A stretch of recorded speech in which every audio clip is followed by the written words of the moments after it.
Hey, what's up guys? It's Dr. D-Flo, and I can't believe it's been almost a year since I converted this manual mill into a CNC one. Now if you saw that video, you'll know that this was a relatively bare bones conversion with me simply swapping out the lead screws for ball screws and the handles for stepper motors. Nevertheless, I was able to tackle some really awesome projects, namely the Cyber Scooter, which consisted of over 13 unique parts machined on this mill. However, there are some quality control issues that I want to rectify because the end goal is to produce some unique products on this mill to possibly sell to you. To do this, we're going to be upgrading the mill in this video and in some future videos to not only improve part quality, but also the speed at which I can produce parts. Dr. D-Flo. Now it may be obvious what the first upgrade is with the stepper motor sitting on the table, and yes, we're upgrading to DMM AC Servo motors. Now it may be kind of sacrilegious for me to install servo motors on the mill because my logo is a stepper motor, but I'm really excited to walk you guys through all the benefits of servo motors. But to reap those benefits, we need to address other inaccuracies that are present on the mill. The biggest culprit are these aluminum flex couplers. Now these join the ball screw to the stepper motor, and they're fine for lightweight machines like the plasma cutter and the 3D printer, but with a heavy duty machine like the mill taking a deep cut, I actually noticed the couple winding and unwinding as the mill switched directions. It's really not good when you can see backlash. Now the solution is an easy one, albeit a little bit expensive. I opted for these Servo grade disc couplers, which shouldn't have that problem. So super excited about these as well. Now a more complicated solution to possible backlash that is present in the mill is to upgrade to these double nut ball screws. Now these nuts will tension against each other and minimize backlash in the axes, but we're actually not going to install these today because I have to take apart the whole mill, and the plan is to do another upgrade alongside of that, so get subscribed for that. But I am also very excited about these double nut ball screws. But let's get back to the upgrades that we're doing today. So this is my old vise. It's obviously broken now, and one of the problems with it was that the movable jaw actually went up and down like a roller coaster as you clamp down your part. Now this made my part sit not flat against the parallels, and this was especially troublesome when I was flipping my parts in between operations. So my girlfriend bought me a Kurt vise. And you know what they say, there's Kurt and there's all other vise manufacturers. The jaw moves like butter. I'm so excited. I opted for the magnetic jaw so that I no longer have to make sure that the parallels are following along as I open and close the vise. Sweet. Great quality of life and accuracy upgrade. The last addition I'm going to make today is adding a coolant system. Hinch Manufacturing reached out and said, hey David, do you want to check out our new line of mini FogBusters? And briefly, what this system does is it sputters coolant right at the effector zone, so where you're cutting the material, and it keeps the end mill cool for a longer lifespan and keeps the part cool for just better cut quality. And with the compressed air, you get some chip evacuation too. This system is perfect for me because, as you know, I don't have an enclosure. So I went over and grabbed a servo motor and a stepper motor. I want to highlight some differences before I start talking about the electronics. Stepper motors, as you may know, are open loop systems. The microcontroller tells the stepper driver to move the motor. Does it move? No one will ever know. We just trust that it does, and these are really reliable, so they do move. The servo motor operates in a closed loop. It has a component that's known as an encoder that reports back the position of the motor. Microcontroller tells the driver to move, the driver tells the shaft to move, the encoder confirms that the shaft actually moved and reports it back to the driver. If the shaft doesn't move in the case of a crash or large resistance, the encoder reports back an error, and the microcontroller relays, and the driver relays that to the microcontroller. So your machine will stop moving. This closed loop system is one of the major benefits of the servo motor. Now I should mention that stepper motors also exist in closed loop variants.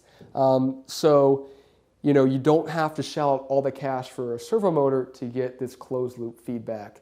So we're going to continue to talk about some more of the benefits of the servo, but let's talk about these drivers because clearly there are some differences. So this is my old enclosure. Really briefly, it's just a DC power supply that supplies power to the stepper drivers. Now, if we open up my new enclosure, there is no DC power supply.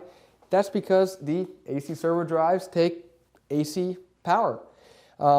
I am supplying single phase, but they will also take three phase. And I want to talk about a couple different components that are present here as well. These silver boxes are line filters, and they're going to remove EMI, electromagnetic interference, that could be present in the power coming in. You don't want these drives misstepping. Speaking of, misstepping and erratic behavior, this box has contactors. Now, contactors are electronically controlled switches that will connect the power, allowing the drives to power up. And these contactors are controlled by an e-stop circuit. So if I press the e-stop, it will physically cut power to the drives. And this is a critical safety feature that was missing on my old enclosure. I had a couple of scary crashes, and all I had was that digital e-stop on my pendant.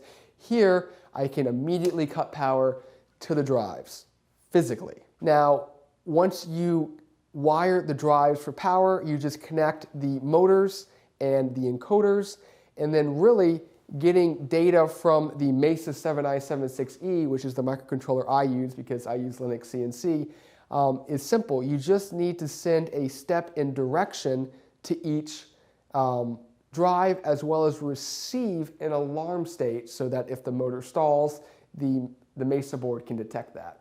That's about it. We're going to go ahead and install those servo motors and those new couplers on the mill. The first thing we need to do is swap out the aluminum helical couplers for the servo grade disc couplers. Now, the nice part about these couplers is that they don't use a set screw to hold on to the shaft. Instead, they clamp down, so they won't mar up the ball screw shaft.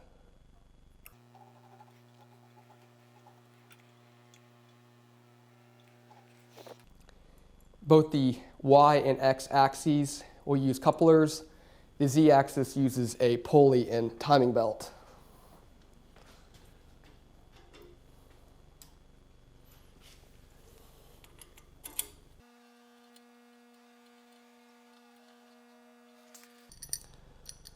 Just going to reinstall these mounting plates.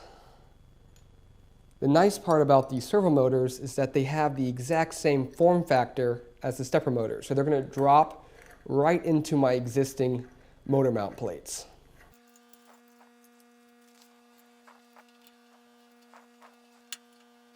As you can see here, both the stepper motor and servo motor have the same mounting holes.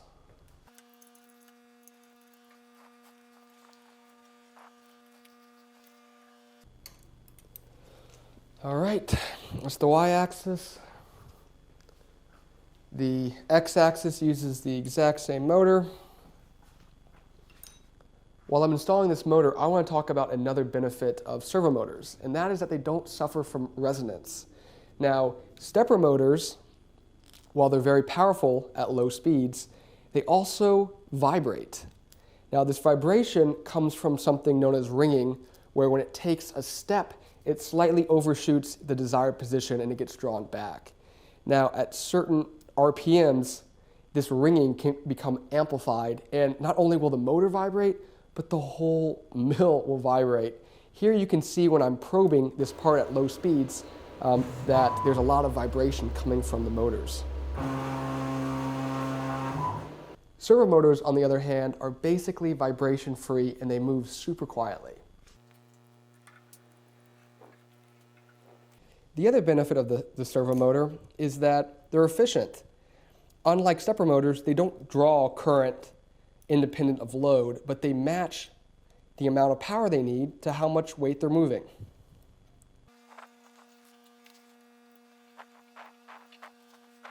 The Z-axis servo motor, which will sit up here, is not a drop-in replacement for the old NEMA 42 stepper motor. So here is the old Z-axis stepper motor, and you can see with the new servo motor, the shaft is longer. Now, unfortunately, with the current riser plates that I had on the mill, the shaft would actually run into the column of the mill. So Bruce Nelson over at Heavy Metal CNC machined me plates that are about a centimeter taller. So make sure if you go with the servo motor and the Heavy Metal CNC conversion kit that you go with the taller riser plates.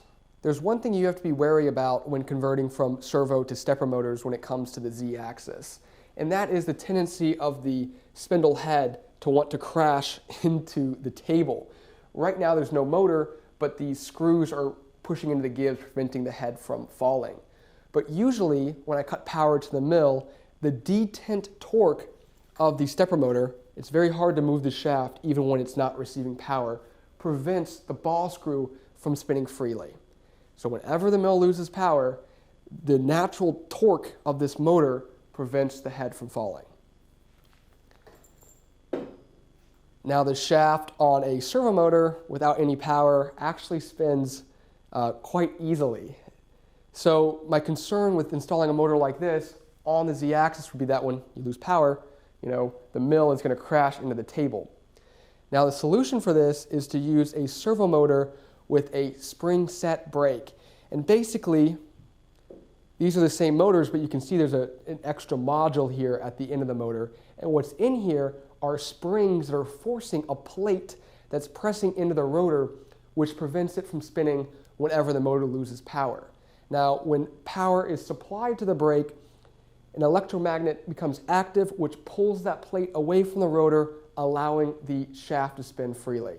So for Z-axes, especially when there's no counterweight to prevent the head from crashing into the table, you need to use a servo motor with a brake. Okay, so next we need to install the pulley on the top of the Z-axis.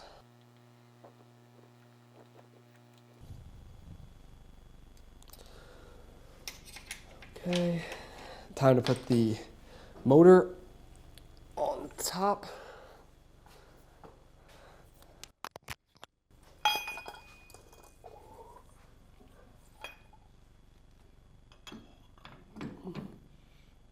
As you can see, that pulley is a nice height. And I'm going to go ahead and attach the belt.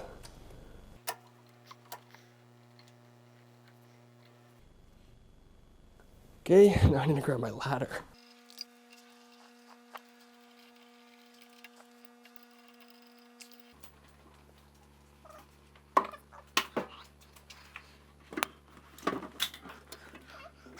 So I mounted this new electrical cabinet using the same points as my old one. Obviously this cabinet's much bigger and it's now way closer to the mill. Don't worry, in my next upgrade, which I'm still keeping a secret, I'm going to rearrange the positioning of the mill, electrical cabinet, pretty much everything. So this is just going to be for testing purposes for now. I know I sped through most of the wiring. If you need more details, check out the diagrams that are located on my website. So now we just need to plug everything in.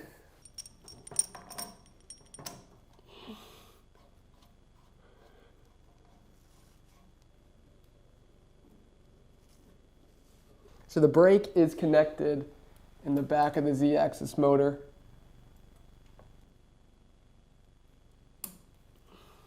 And then if we come around to the cabinet, the way this works is it's going to connect down here into this little aviation connector.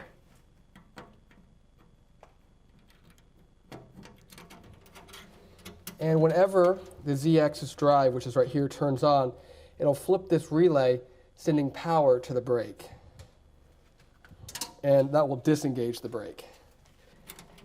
E-stop button plugs in down there, and as I mentioned before, it actually runs through the 24-volt power supply in through these contactors. So once I plug in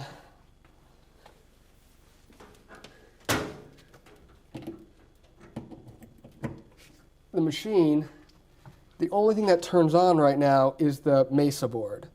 But if I release the e-stop, you're going to hear the contactors switch. And about half a second later, you're going to hear the brake release on the motor. And that other click was the motor on the Z-axis.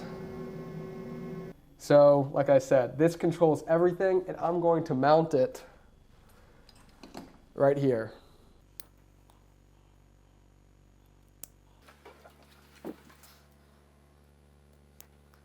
All right, we're moving right along. I went ahead and gave the table a little stoning just to remove any high spots before applying some lithium grease to protect it from rust.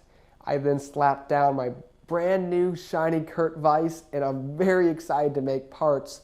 But before we can do that, there's still some software things we need to handle. We need to take a couple extra steps to get these servo motors operating properly. Again, to compare them to stepper motors, which use discrete burst of current to actually move the rotor, servo motors use continuous current supplied by the servo drives, also known as amplifiers. Now, the amount and duration of this current is not only dependent on the distance left to travel, but is also dependent on parameters that are generated during a process known as tuning. The tuning process, which we will perform in a second, helps the drivers understand what kind of mass is attached to each motor.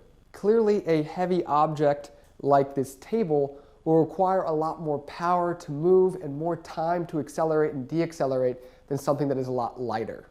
The tuning process will output parameters that will help the drivers understand how to move each load without overshooting the final position by too much or oscillating back and forth between moving too much and too little. Now, to tune the motors, you want everything to be as it will be when you're actually running the mill, which is why I went ahead and put the vise on already. The tuning process is actually quite easy with the DMM servo motors.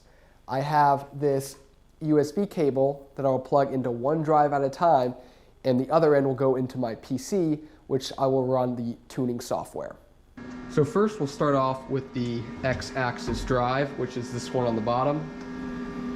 We'll use this special tuning cable, plugs right into the drive, and the other end plugs into my PC. We'll open up the DMM application. We will connect to the drive. Next, we're going to go to auto tuning. It's very important that there's enough room for the drives to move at least 5 rotations. We'll select our motor. For the X and Y axes, we're going to leave these settings as default. So we're going to use the standard load inertia mismatch. Our mechanism is rigid because it's directly coupled to a ball screw.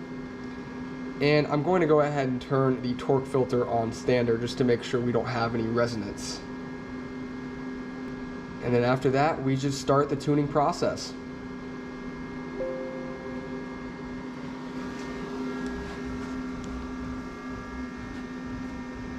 So you can see in the beginning here, it's doing a low frequency ramp. Not moving much. High frequency ramp, a little bit faster.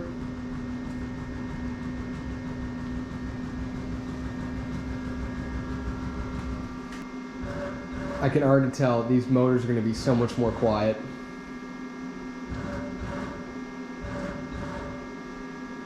Incredibly smooth too. And that's it. The tuning process for the X-axis motor is complete. And there were 3 important parameters that were a result of that process. And they are the main gain, the speed gain, and the integration gain.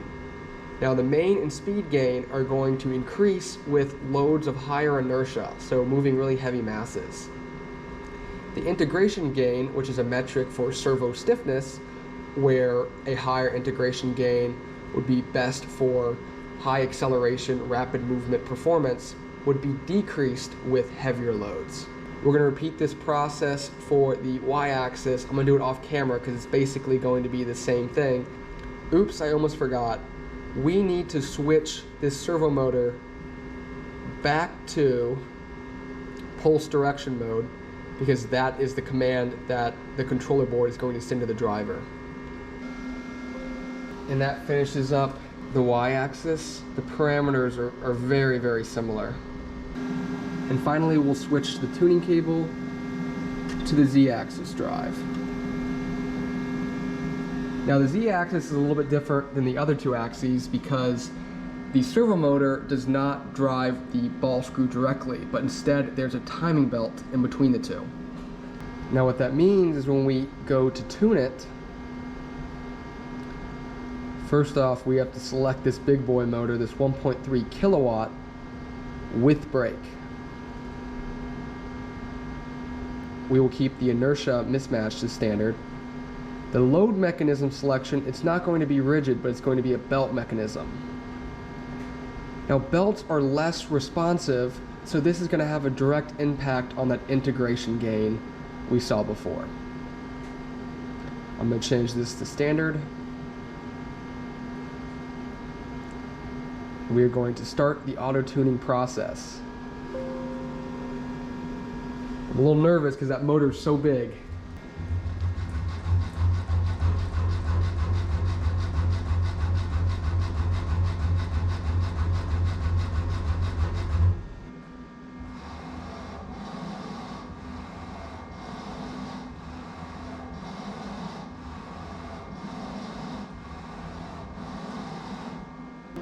The results of the z-axis tuning process are as expected. This axis has the highest inertia because it has to counteract gravity when you pull the spindle head upward. So we have higher main gain and speed gain values. And again, the integration gain is going to be 1, not only because of the high inertia, but also because this is a belt-driven mechanism. I hope that quick introduction demystified the process of tuning servo motors for you. As someone that came from stepper motors, I always wondered how complex the tuning process would be. However, with a CNC mill, where the linear motion mechanics are relatively simple, the auto-tuning software was perfectly adequate. I clicked a couple buttons, and 10 minutes later, all the motors were tuned. Now, if you have some tips and tricks for getting servo motors to operate absolutely perfectly, then please let us know in the comments down below because us beginners would really appreciate it. Now it's time to make sure that the drives communicate properly with the controller. But because they take a step and direction signal, I only had to make a couple changes to the configuration file, namely making sure that the controller looks out for possible fault signals from the drives. That configuration file will be on my website. I'm going to go ahead and get Linux CNC running, and our first operational test will be to make sure that all the axes can home. There goes the z-axis. Looking good there. X-axis.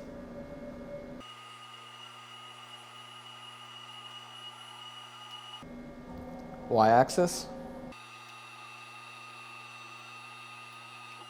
That was a simple test, and more problems could arise down the line, but it looks like everything's operating as it should. Let's switch gears and talk about coolant. Now obviously this is an open air mill and I can't run flood coolant, but even if this mill was in an enclosure, that doesn't mean the enclosure would be set up to recapture the flood coolant. But I can tell you, I am tired of spraying at the part in the end mill with this spray bottle to keep everything cool. So how can I automate this process without having copious amounts of liquid? Well, minimum quantity lubrication systems exist, like the FogBuster, that dispense just enough coolant to keep everything cool. Now we're going to talk in a bit why this thing is called the FogBuster, but its operating principle is relatively simple. Coolant sits in the reservoir and pressurized air forces it out the nozzle, which is aimed directly at the tip of the end mill. Now because the system requires compressed air, I'm going to have to plumb some pneumatic tubing from my compressor over to the mill. So let's head over to my bench to talk about that setup. So here's the setup for the compressed air. This pneumatic tube is coming from my compressor, which will hook up to the inlet of this motor guard filter. Now, in my affordable plasma cutter video, I talk about how dirty and wet air is coming out of a compressor, and even I was surprised how often I had to switch out the filters that are present within this unit. If you haven't seen that video, I would go ahead and check that out to learn more about that. But once the air leaves the motor guard filter, it comes to this manifold. Now, right now, I only need one air connection for the FogBuster, but in the future, when I'm going to add a power drawbar, I will need more connections to the compressed air. So I decided to go ahead and incorporate a manifold now. This DeWalt manifold has 2 unregulated outputs and 2 regulated outputs controlled by this knob. My air compressor is most often used to run my plasma cutter, and so it's usually set at 90 to 120 psi, and I don't want to expose the FogBuster to that high of air pressure because it really only needs 10 to 20 psi. So I will set the regulator to about 30 psi. That regulated air will come down to the electric solenoid, which when it receives 24 volts, it'll actuate open, allowing air to flow through the system. And this is how the microcontroller will turn on the FogBuster at the beginning of an operation and turn it off at the end of an operation. Let's take a closer look at this circuit.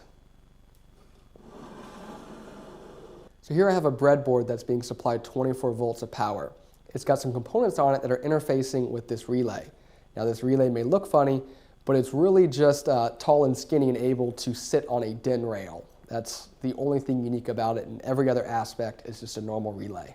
This yellow button symbolizes one of the numerous outputs from the microcontroller. When that output is active or when the button is pressed, the relay will switch.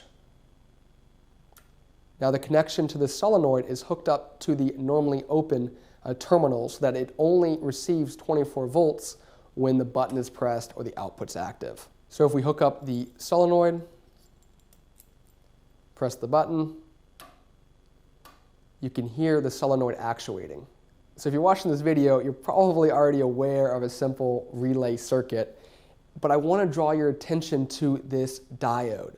Now this is a flyback diode that's connected across the positive and negative inputs for the relay. When the relay is switched off, the electromagnet will experience a voltage spike as that magnetic field is converted back to current. Now this voltage spike could traverse back to the output of the microcontroller, possibly damaging it. But with the flyback diode, it will divert that current away from the microcontroller and back to the relay, where that current will go around in a loop until it dissipates through resistance. It's always good practice to have a flyback diode when connecting a relay to a microcontroller. So this time, everything's pressurized, so let's hit the button. Awesome. I'm going to repeat this electronics in the cabinet, and then we're going to carry everything over. I went ahead and mounted the aluminum extrusion to 2 studs in the wall. I may run more aluminum extrusion in the future because I just have so many different ways to connect to it. I have a lot of different brackets left over from past projects, such as the plasma cutter or my 3D printer builds. Now it's definitely getting crowded over in this corner. I probably need to get the belt sander and grinder out of here, but you know, small garage problems. To mount the FogBuster reservoir, I drilled and tapped 2 holes in the right side of the column. On the right side, it's easier to access the reservoir. I can unscrew, reload, screw it back in pretty easily, and I don't have to worry about mixing electronics and water. However, the quill handlebars are kind of in the way too. I'm really close to just getting rid of the quill function on this mill.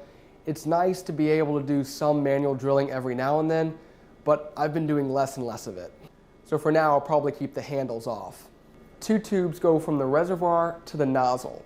1 tube carries compressed air and the other one carries coolant. Inside of the nozzle is where that patented mixing technology comes into play, where the coolant is mixed with the compressed air, but it's not atomized. We will talk about why the process of atomizing, which creates an aerosol, is bad to do with coolant, especially in a small shop like this, in a couple of minutes. I want to finish talking about the setup of the FogBuster first. So as supplied, this tubing was a little bit too long, and I ended up cutting about 2.5 feet off of it. Now here's a little tip for you. If you ever have trouble removing plastic hose from the barb, run a lighter underneath it for a couple of seconds, and then you can pull the tube off. So I filled the reservoir up with Duracut 7000B. It's a lubricant that's meant for these micro or minimum lubrication systems. Now this is the mini FogBuster line, and it only takes 16 ounces or about half a liter worth of lubricant. The FogBuster comes in a couple different variants, with there being a half gallon, a gallon, and I think a FogBuster with a 2-gallon reservoir.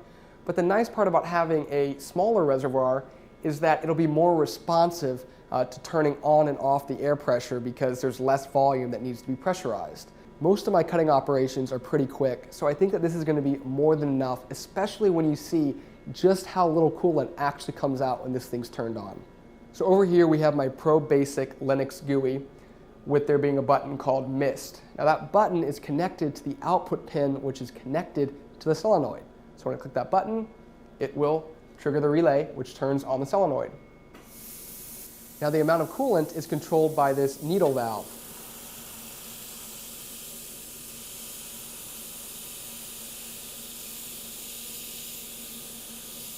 You can really only see it when it accumulates on the paper towel. So I don't have a high-speed camera, but maybe you can still discern some of that coolant coming out of the nozzle.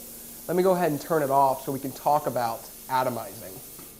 Now, atomizing is the process of creating an aerosol. An aerosol is just liquid that's suspended in the air.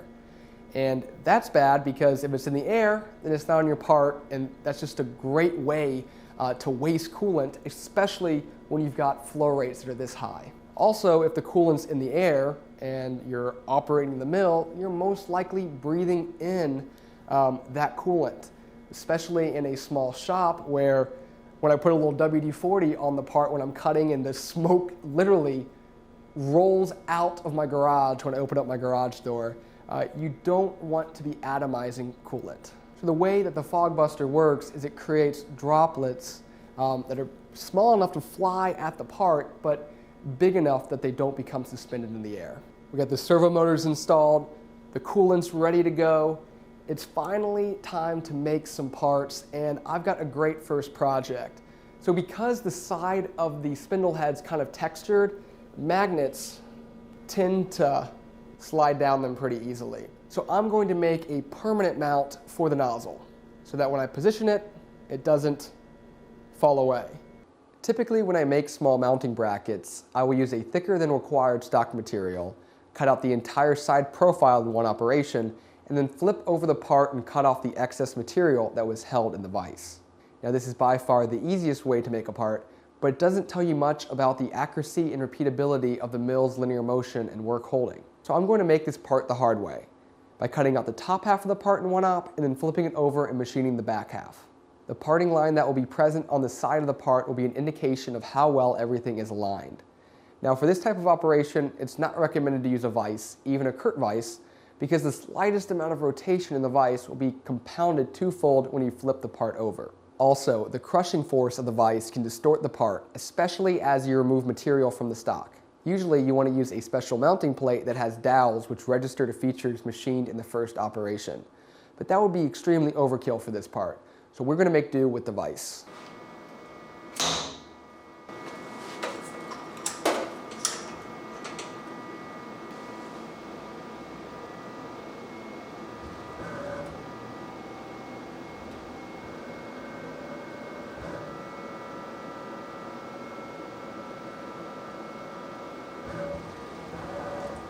The first thing I want to draw your attention to is how quiet the motors are during the probing cycle. They are not vibrating the casting like the stepper motors did.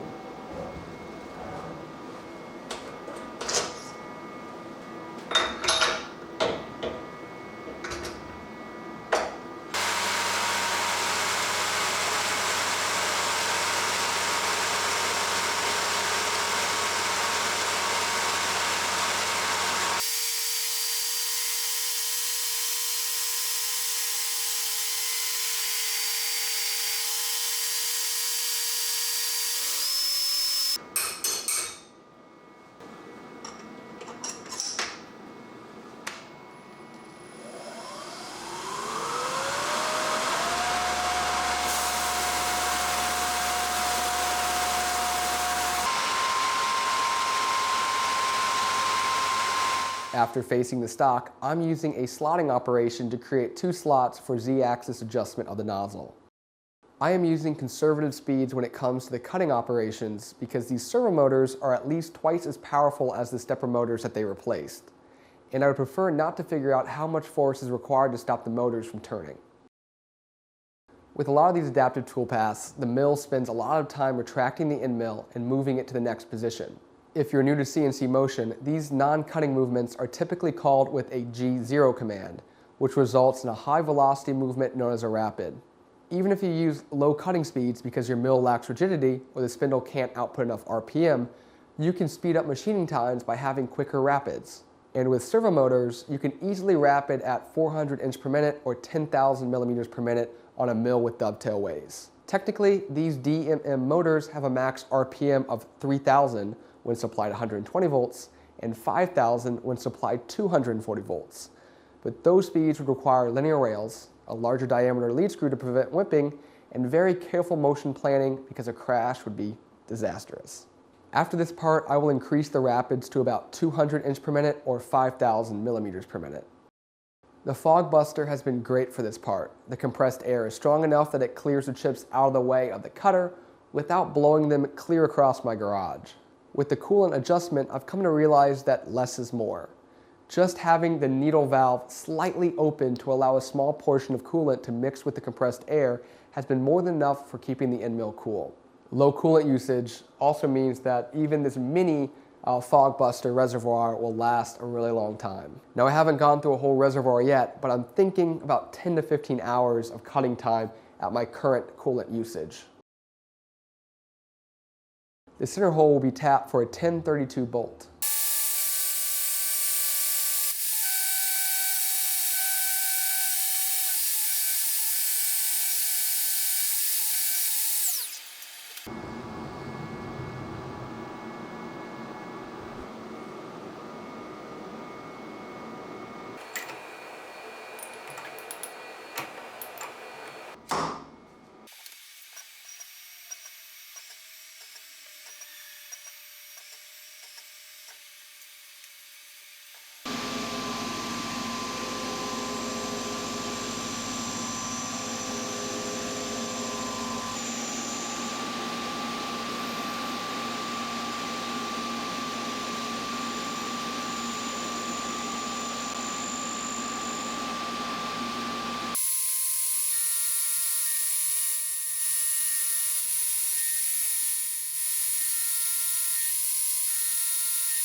I realized after the fact that I forgot to clean up the perimeter of the part with a 2D contour, but even without it, this part has a respectable finish.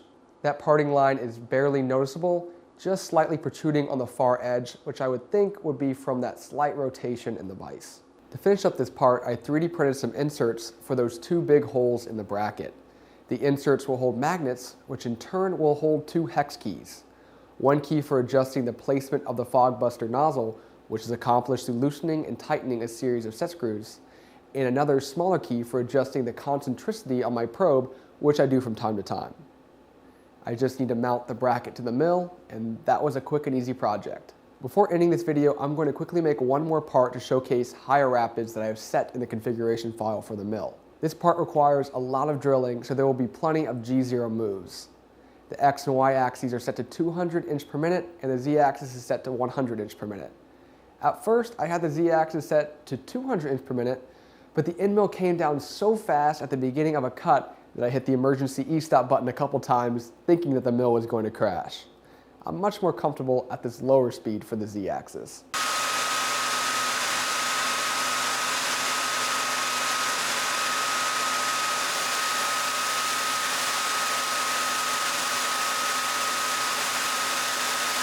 Clearly the rapids are much faster now, and you can appreciate how faster rapids equals quicker parts. This part is a fixture plate, and I will use it to image large samples at work. There is a grid of holes, which are being spot drilled as I speak, that will act as tie-down points. Unfortunately, I'm going to have to tap all those holes by hand this time around. In a future video, I will be adding rigid tapping capabilities to this machine, so definitely be on the lookout for that video. As I make upgrades to the mill, I immediately post them to my Instagram story. So if you want real-time Dr. D-Flo content, follow me over on the gram. I want to thank DMM and Hinch Manufacturing for partnering with the Dr. D-Flo channel and making this video possible. If you're in the market for servo motors or minimum quantity lubricant systems, then just know that both of these companies make great products.